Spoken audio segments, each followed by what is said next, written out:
하고 예. 정부 발표도 항tuk도가 나왔는데 배가 병풍도를 바라고 있어요. 예. 이거는 거짓말이죠.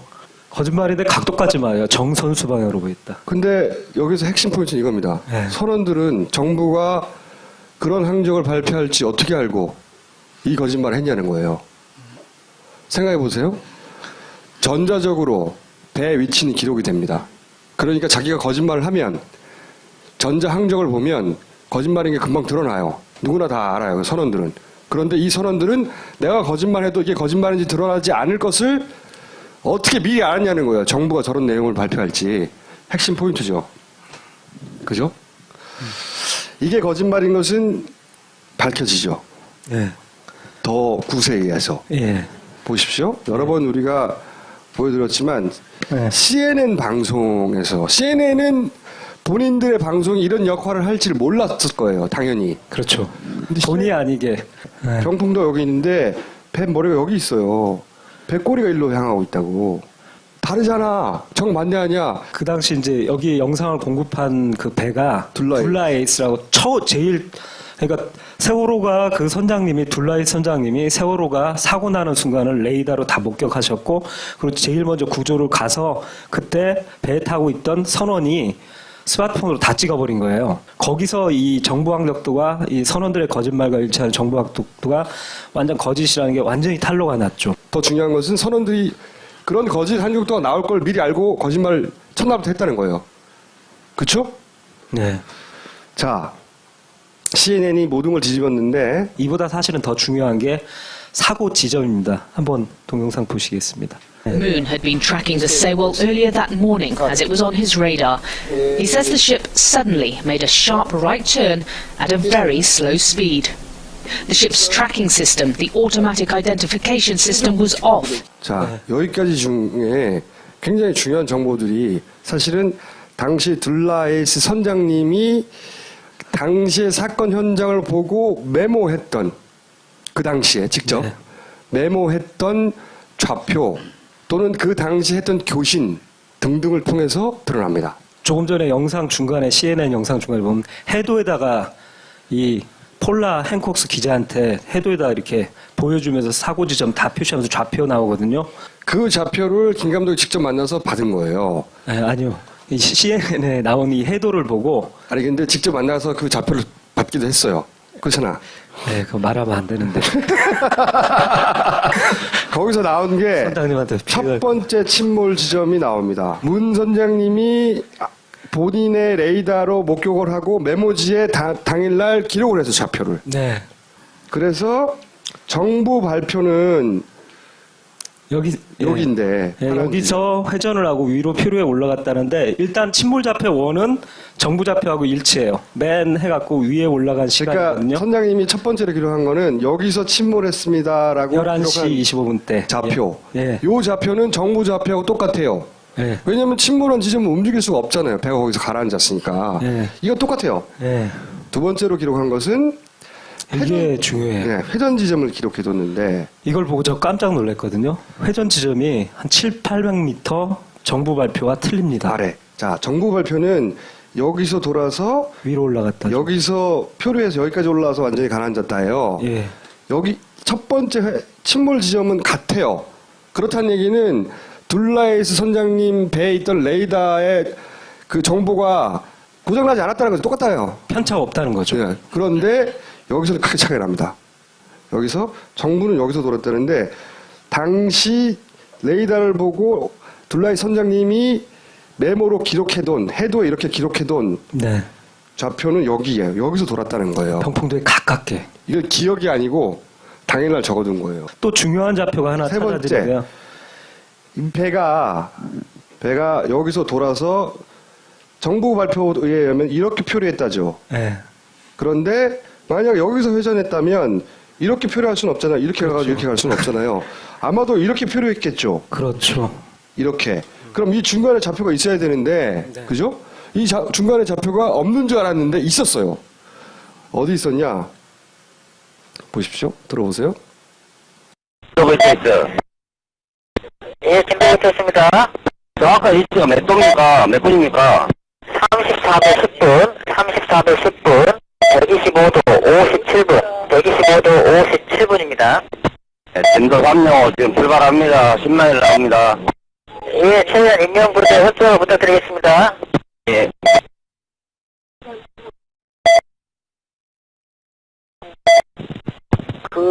위치를, 정확한 위치를 지금 불러드릴게요. 근데 이 배가 지금 계속, 이동을 하고 있습니다. 그 들물에. 현재 위치는 34도 11.4분. 125도 57.3분입니다.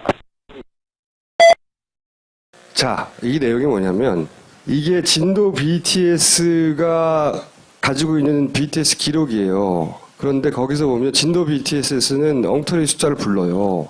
근데 듣고 있던 다 들을 수 있으니까 둘라이 선장님 등장합니다. 등장을 해서 그게 아니고 여기라고. 네. 여기라고. 너무 아래라고 들물에 밀려서 위로 올라왔다면서 불러주시는데 자기 알파 레이더라고 있거든요.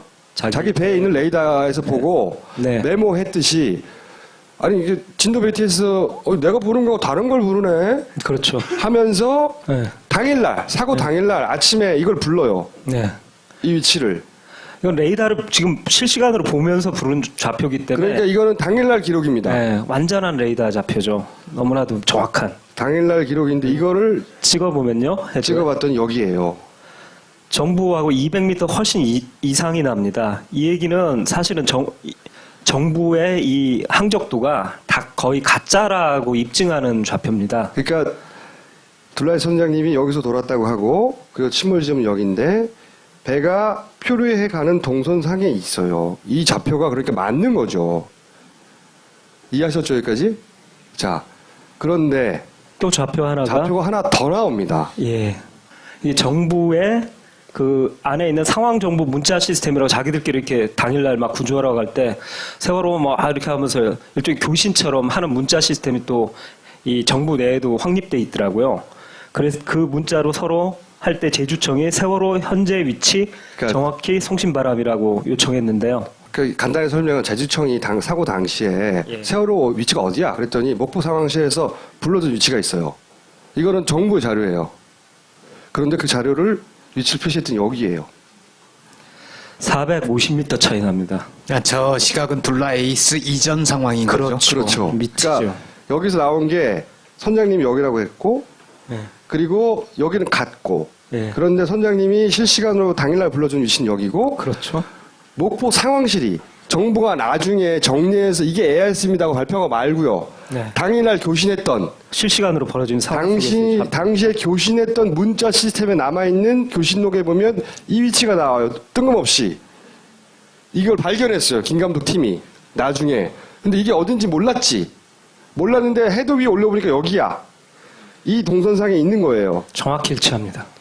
그러니까 배는 여기서 회전하여 이렇게 표류해가지고 여기서 침몰했다. 라고 재구성이 가능한 겁니다. 첫 번째. 네.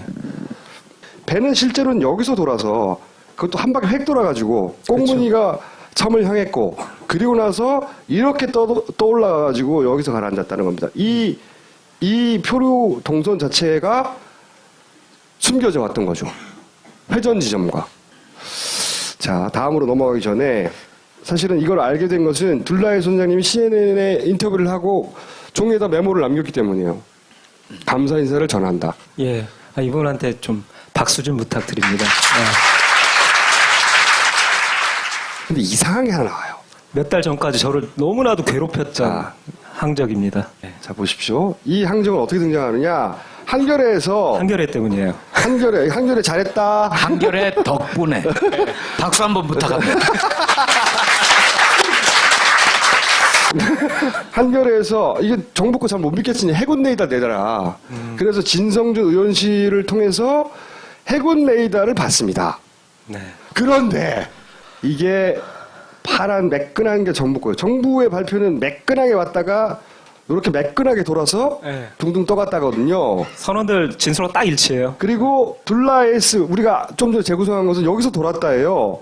근데 해군 레이더가 왔는데 이게 이런 게 온 거예요. 이런 게 울퉁불퉁한 데다가 네. 위치도 이게 아예 정부 항적에 일치하고 울퉁불퉁하든지 네. 아니면 이게 일로 내려와서 울퉁불퉁하든지 여기서 차이가 나는 건 매끈하지 않았다 하나. 예. 그런데 둘라이스 선장님의 위치가 맞구나 하고 계속 오랫동안 생각해 왔는데 이게 울퉁불퉁한 게 맞다고 하면 또 둘라이스 선장님 위치가 틀린 거야. 틀리고. 딱 봤을 때 맨 처음 봤을 때는 이 편차보다 제 눈에 확 들어온 게 이 지그재그 궤죠.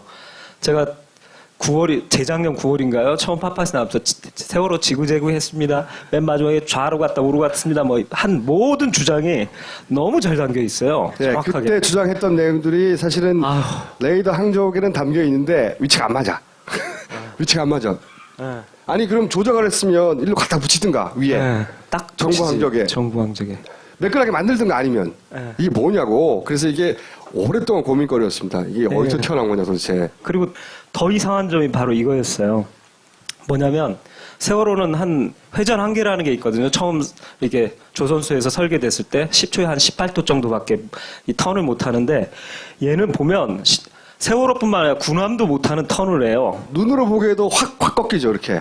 이게 거의 45도 꺾이죠. 1번에서 한 번. 네, L자 거의 L자가 꺾고 요거를 확대해 보면 여기서 2번에서 거의 한 이렇게 확 꺾인 겁니다, 45도 이상 꺾이고 그렇게. 3, 4번은 거의 이렇게 확 꺾이죠. 아니 여기는 아래로 내려왔다가 오른쪽으로 탁 꺾여서 다시 항적이 변하는데 거의 90도 가까이가 꺾여요. 이렇게 내려오다가 팡 꺾였다가 지그재그까지는 좋은데 네. 아니 말이 돼야지 이게. 이건 배가 만들 수 있는 항적이 아니었어요. 6,000톤급 배는 절대 이런 항적을 만들 수 없어요. 이게 말이 안 그래서 되는 거예요. 이거를 보여줬더니 정부 항적을 전문가들 중에 정부 항적을 옹호하는 전문가도 있을 거 아닙니까? 네. 한마디로 쓰레기다고 말했어요. 해군이 내놓은 레이더 항적이 쓰레기가 된 거예요. 그게 무슨 한겨레가 쓰레기를 건진 거예요. 아 근데 제가 다른 전문가들을 만나갖고 해군 항적이 그렇게 형편없습니까? 그랬더니 그분은 그럴 리가 없다고. 약간 해군인데. 아니 그러면 국가를 어떻게 지키냐고 그 레이더로 말도 안 되는 소리 하지 말라고. 그런데 또 반박을 못하는 게 말했잖아요. 바로 이것 때문에 반박을 못했어요. 그래서 김감도 이거 들고 와서 막 자랑을 못했다고요. 해석이 안 됐다고 오랫동안. 그래서 이상한 놈으로 접어놓고 있었어요. 자, 1년 후 새로운 사실을 발견하다. 자료 종합하다 발견했습니다. 우리가 레이더가 이런 부분이 삭제됐다. 이런 내용 다룬 적 있었죠. 레이더를 구해서 분석할 때 여기는 왜 안 나왔어? 이렇게 의문을 가졌던 적이 있었어요. 제가 AIS 누락 구간은 뭐 신문제상에도 많이 나왔는데 레이더는 정전이 되지 않는 한 절대 누락이 될 수 없거든요. 여기 누락이 됐단 말이에요. 근데 이게 처음에 가족들이 내려가서 복원을 했을 때 이 버전이 제일 먼저 나왔어요. 여기가 딱 두 곳이 이상하게 레이더가 없는 거예요. 그런데 이게 여기가 어디지 하고 이상한 해군 행적, 이상한 놈하고 비교해봤더니 우리가 도저히 믿을 수 없다고 뭐 이렇게 된 거야. 요 부분이었던 거예요. 요 부분. 딱 일치합니다. 요 부분. 양쪽이.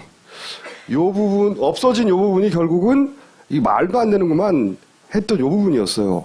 아니 그래서 저는 이제 뭐라고 생각하냐면 혹시 이 이상한 막 뭐랑 마치 충돌이라도 한 것처럼 팍팍 꺾이는 이 항적들이 실제가 아닐까, 진짜가 아닐까. 그러니까 이게 삭제한 이유가 있지 않겠나? 진짜라서 이걸 삭제하고 발표했다가 파파에서 막 왜 레이더가 누락돼 막 이렇게 문제제기하고 막 여러 가지 문제제기라니까 그 안을 또 메꾼 버전이 두 번째 버전이 나왔거든요. 뭐 저장 장치에 뭐 원본은 하나인데 저장 장치가 두 개라서 두 버전이다 이런 얘기까지 나왔는데 숨길 게 있어서 그렇죠. 삭제한 게 아닐까 생각하게 된 거예요. 예. 처음에 이해가 안 가다가 그래서 뭘 했냐면 이 이상한 항적을 실제 우리가 이게 맞다고 둘라이 선장님이 당일날 손으로 직접 쓴 예, 그래서 레이더를 보고. 좋은 항적이라고 이게 맞다고 거의 확신하고 있는 이 위치로 이걸 전체를 이동을 시켜보기로 한 거예요. 얘를 이렇게 두고 세 개를 따로따로 두고 고민을 하다가 얘를 일로 옮겨볼까? 이 생각을 하게 된 거예요. 믿기지 자, 않는 일이 벌어졌습니다. 옮깁니다. 해군 레이더 항적이에요. 얘의 위치에 얘를 끌고 내려와 봅니다.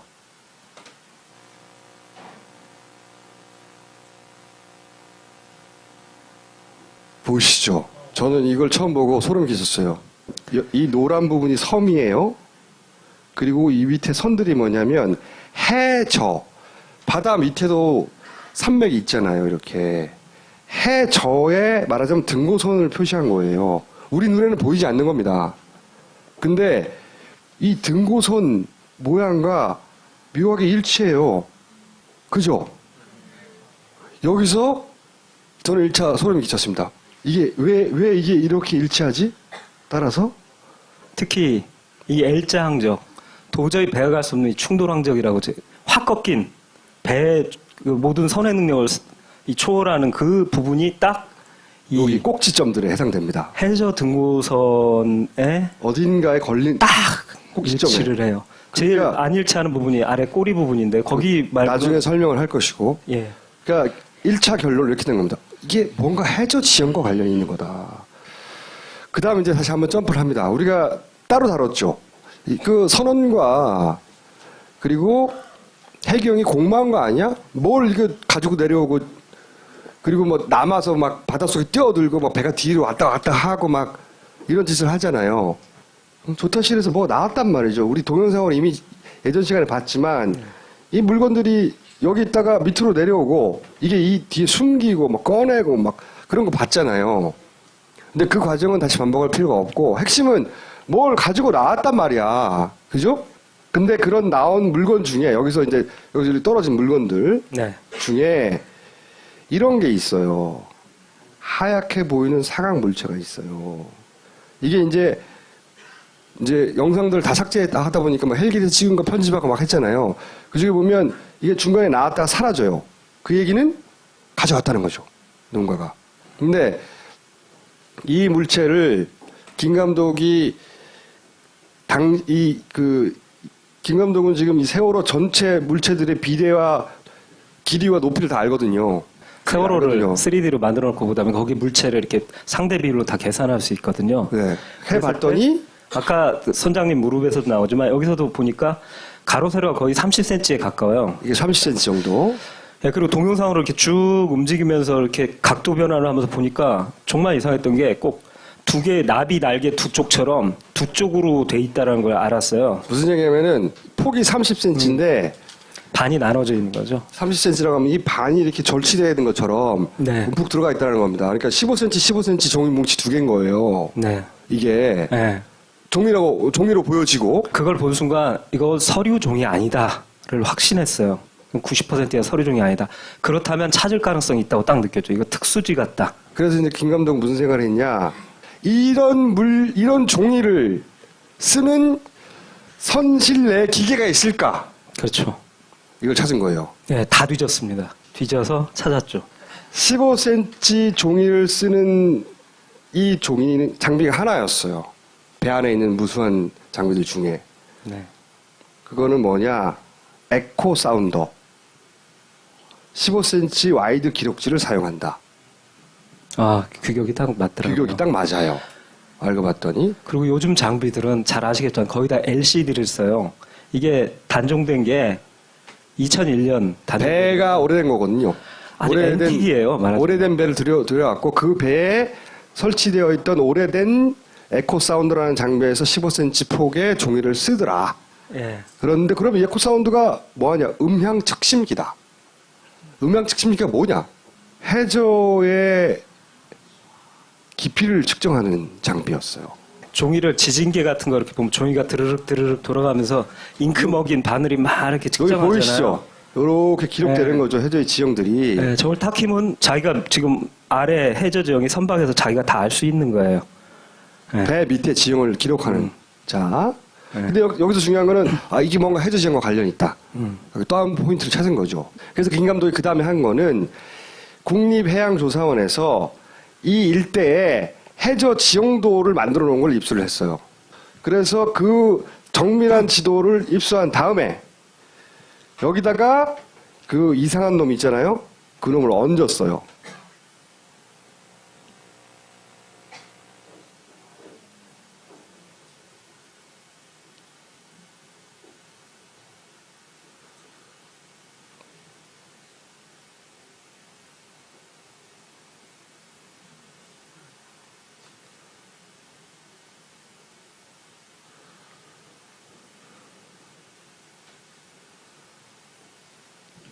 이 바닷속 지형을 그대로 따라갑니다.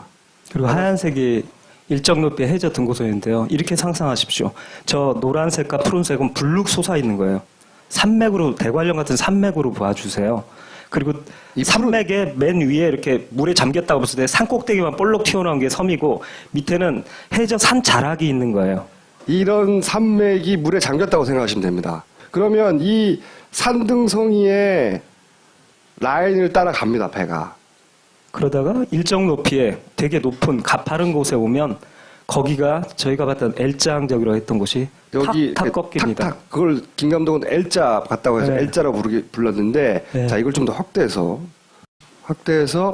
김 감독이 L자라고 표현한 확 꺾이는 지형 거기서 이 해저에 있는 지형과 어떻게 일치하는지를 보면 꺾이는 게 총 4개가 있단 말이죠. 그중에 두 번째로 확 꺾이는 부분 여기죠. 여기 예, 높은 데로 와갖고 보시면 배가 쭉 왔다가 우회전 하잖아요. 우회전으로 와갖고 이 높은 곳에 와서 탁 마치 부딪히는 듯한 그러니까 이렇게 높은 벽을 생각하십시오. 그런 산 등성이에 탕 부딪힌 것처럼 팍 꺾인 다음에 쭉 온 다음에 이게 잘 보세요. 이게 네. 뭘 의미하냐면 배가 이렇게 오다가 이렇게 간 거예요. 탕 튄 거예요. 배가 이 점들이 배의 움직임이란 말이죠. 10초마다 이 세월호의 위치입니다. 이렇게 오다가 배가 이렇게 간 거예요. 이렇게 여기서 이렇게 갔잖아요. 그리고 보시면 이게 간격이 넓다는 건 속력이 빠르다는 거예요. 빠르게 오다가 여기 턱 부딪힌 것처럼 되니까 속력이 조밀해지죠. 느려진 거예요. 이 간격이 멀면 속도가 빠른 거고. 빠르고. 왜냐면 같은 시간에 딱딱딱 찍히는 건데. 10초에 한 번씩 지키는 거예요. 서로 가까우면 느리고 멀면 빠른 거예요. 네. 이게 빨리 오다가 여기서 뭔가 턱 하고 이렇게 꺾이고 꺾이죠. 이렇게 꺾이고 그다음에 느려지죠. 예, 느려지고서 이 등보선을 따라 그대로 라인을 너무 정밀하게 와요. 이렇게 온 다음에 옵니다. 예, 오다가 여기서 또 한 번 이렇게 탁 꺾여요. 예, 여기서 탁 바로 여기가 굉장히 저는 보고 소름이 끼쳤는데요. 여기가 산줄기거든요. 해저 산맥의 산줄기인데 여기 골이 탁 파져 있어요. 여기에 고길에 탁 들어오면서 고기를 타고 들어오고서 다시 여기 두 번째 산줄기에서 탁 한번 꺾이는 꺾여요. 지점이 정확히 일치하고 있어요. 2번, 예. 4번. 4번. 그 다음에 내려와 갖고 여기가 산봉우리처럼 외진 산봉우리처럼 살짝 나와 있는데 색깔을 보시면 요 산에 살짝 나와 있는 데서 다시 이쪽으로 펑 꺾인 다음에 온 다음에 다시 등고선을 정확히 따라서 쭉 올라가서 여기서 또 이렇게 등고선 골이 져 있는데 그 골까지 정확히 따라서 위로 올라가고 있습니다.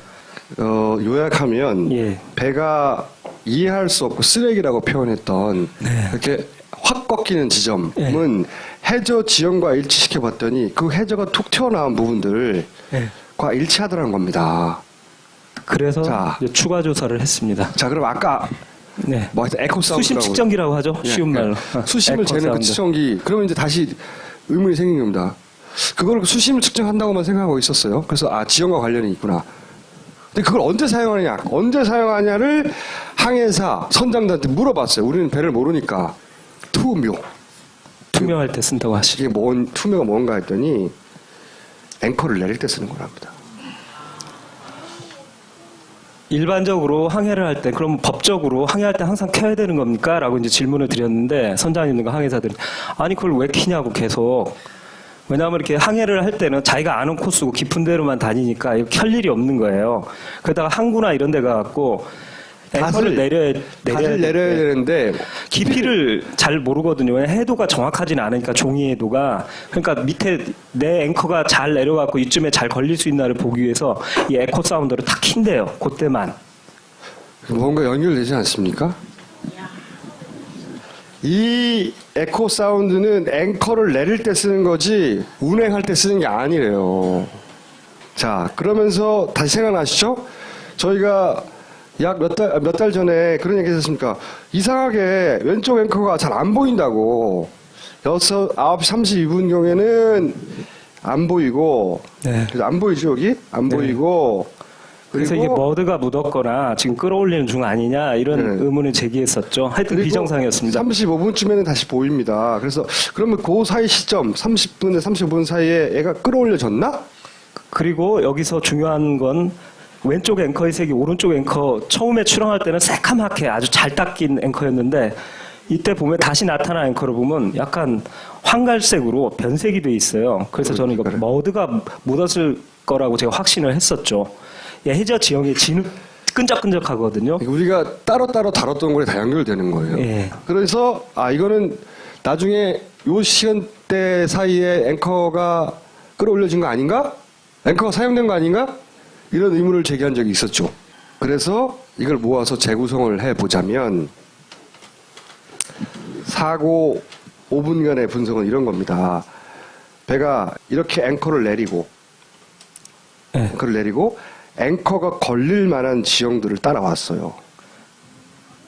그리고 실제 이렇게 획 꺾인 부분들은 배가 어떻게 저 큰 배가 회전 각도를 넘어서는 움직임이 있네. 앵커가 걸렸을 가능성. 배가 쭉 가다가 틱 한 거죠. 거기서 또 가다가 틱 한 거예요.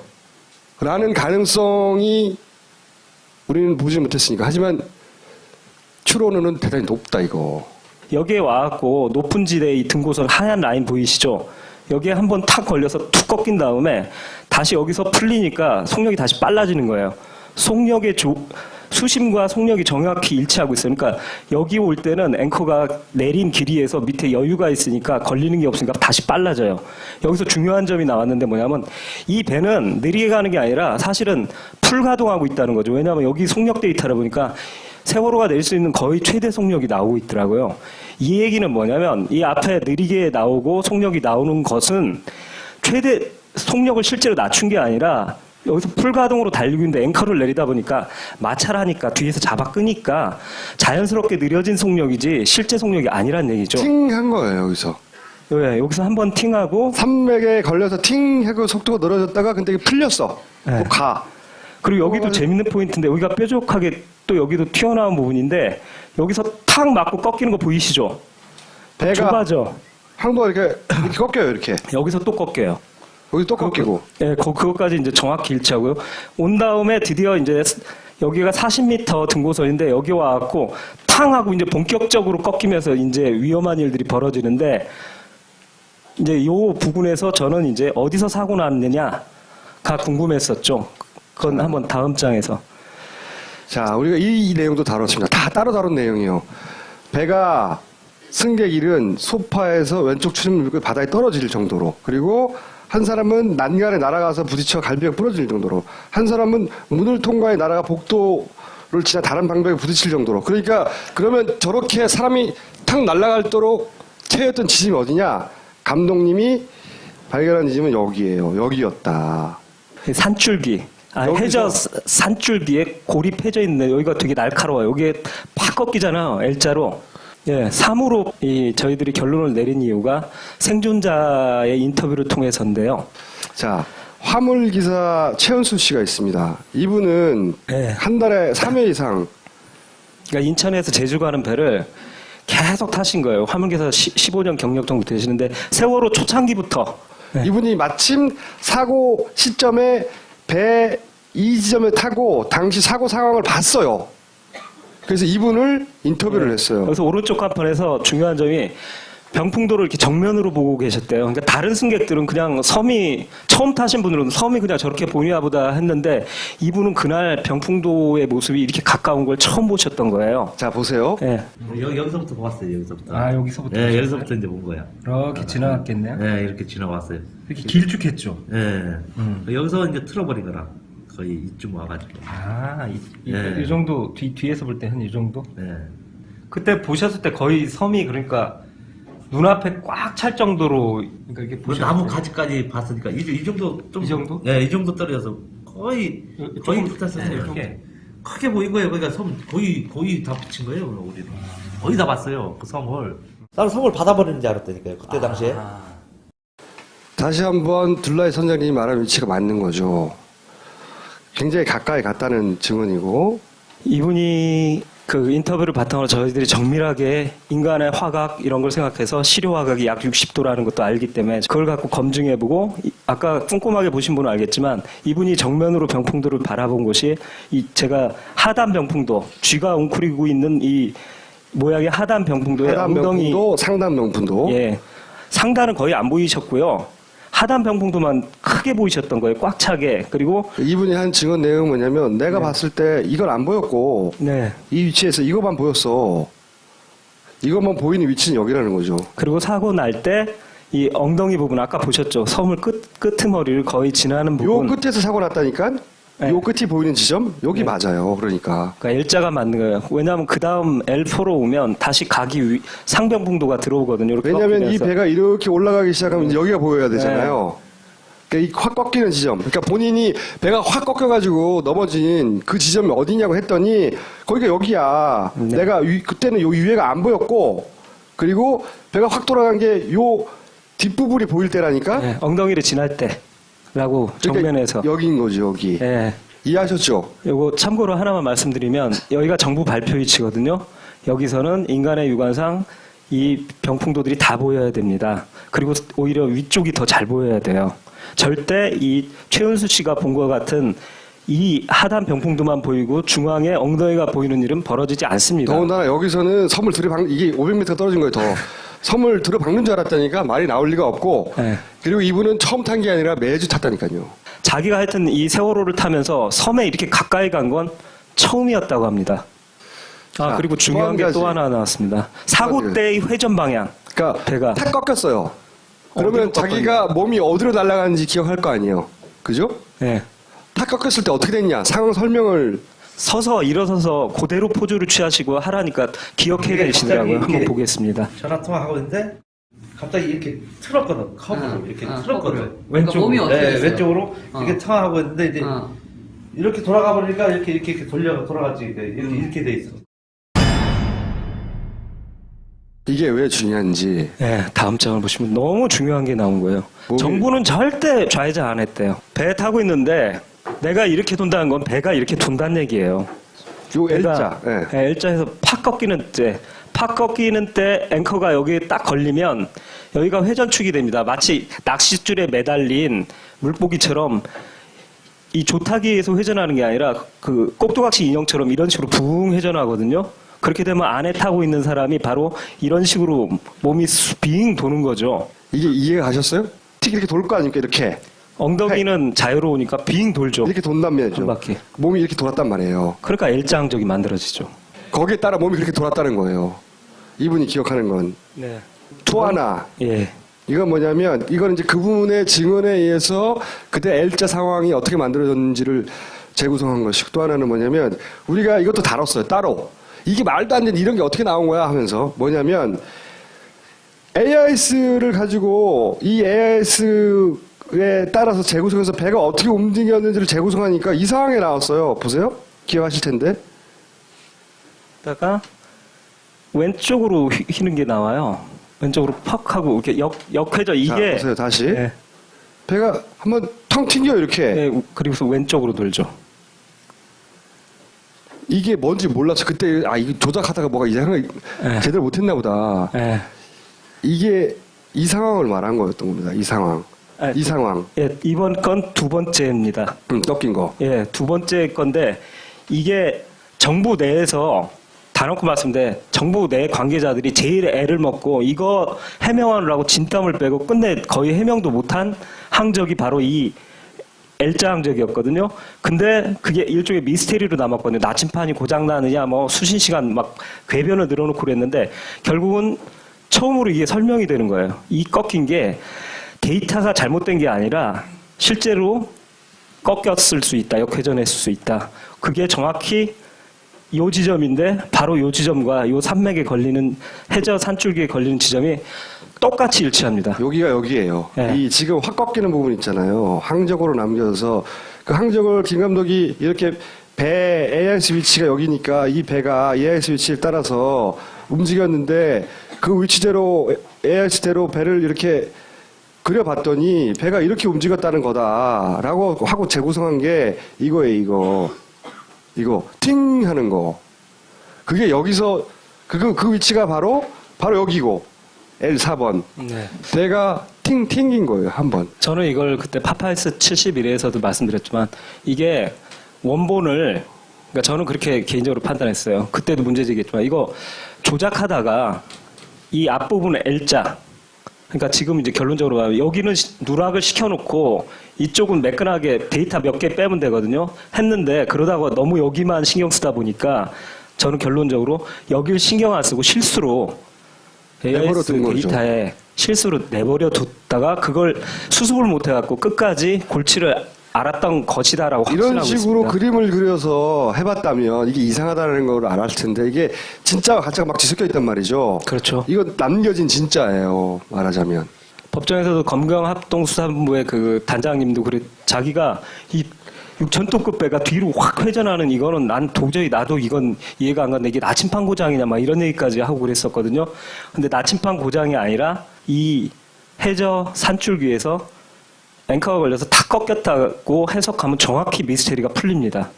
그러니까 착한, 나쁜, 이상한 것을 종합해서 재구성한 진짜 세월호 항적은 이런 건 거예요. 이 해군 레이더는 제가 이건 100% 말씀드릴 수 있는데요. 이 항적은 바다 위에서 달려서 나오는 일반적인 항해로 나올 수 있는 항적이 절대 아니고요. 반드시 이 병풍도 옆에 와서 앵커를 내리고 갔을 때 보이는 속도 변화와 꺾임, 이 항로가 딱 일치하기 때문에 저는 세월호의 사고점이 바로 여기고 해군 레이더의 항적은 실제 항적이라고 확신합니다. 이게 진짜 항적인 거예요. 방송을 계속 보신 분들은 이 내용이 어느 날 갑자기 상상하다 툭 튀어나온 게 아니라 정말 무수한 시행착오와 그리고 지금 쓰이지 않았던 무수한 자료들 그 중에서 그거를 10번, 50번, 100번씩 보다가 따로따로 놀던 정보들이 이런 결론에 도달한 거거든요. 아주 어려운 지난한 과정을 거쳐서. 근데 이것만 딱 듣고 보면 야 그러면 세월호를 앵커로 걸어가지고 넘어뜨란 말이야? 이게 음모론을 주장한다고 할 거예요. 당연히. 그렇죠? 그리고 그 다음에 따르는 질문은 그러면 왜가 따르는 거예요. 근데 김 감독의 역할은 여기까지입니다. 왜는 사실은 정부가 밝힐 일이에요. 우린 조사권이 없으니까. 세월호를 인양할 거 아닙니까? 예. 건져 올리면 네. 앵커를 사용한 흔적 이런 것을 확인할 수도 있을까요? 저 아시는 분은 아시는데 그 이미 시사인에도 보도가 됐는데 그 지금 세월호 인양한다고 준비하고 있지 않습니까? 그래서 저 세월호 특별조사위원회가 잠수부들을 데리고서 배를 확인하기 위해 그리고 앵커도 찍을 계획을 잡고 제일 먼저 앵커를 찍기 위해서 잠수사들을 투입해서 내려가서 지금 세월호를 촬영을 했습니다. 시사인 보도에 의하면 앵커 양쪽을 다 잘라놨다고 합니다. 없어졌습니다. 네. 네. 근데 어쨌든 앵커는 없어요, 지금. 네. 네. 그리고 앞으로 계획을 말씀해 주시죠. 예. 앞으로는 이제 종합해서 결론도 났기 때문에요. 이제 본격 제작에 들어갑니다. 이제 해외 전문가들, 해외 연구소나 이런 쪽에 맡겨왔고 데이터를 얻어서 더욱더 설득력을 높이는 작업을 하고 그리고 이제 총수님과 저희들이 이 완성 시기에 대해서는 잠정적으로 썬댄스 영화제에 출품을 하자라고 결론을 냈어요. 물론 내부 상영도 하고 그리고 거기 펀딩에 참여해 주신 분들 시사회 해야죠. 따로 시사회도 완성되기 전에 내부적으로도 하고 필요하다면 아마 이게 영화관에 걸리기가 쉽지 않을 것 같으니까 뭐 온라인 상영도 생각해보고 여러 가지 계획들이 있겠으나 전체적인 일정은 올해 9월에 완성해서 썬댄스 영화제에 내겠다. 자 오늘 여기까지 하겠습니다. 감사합니다.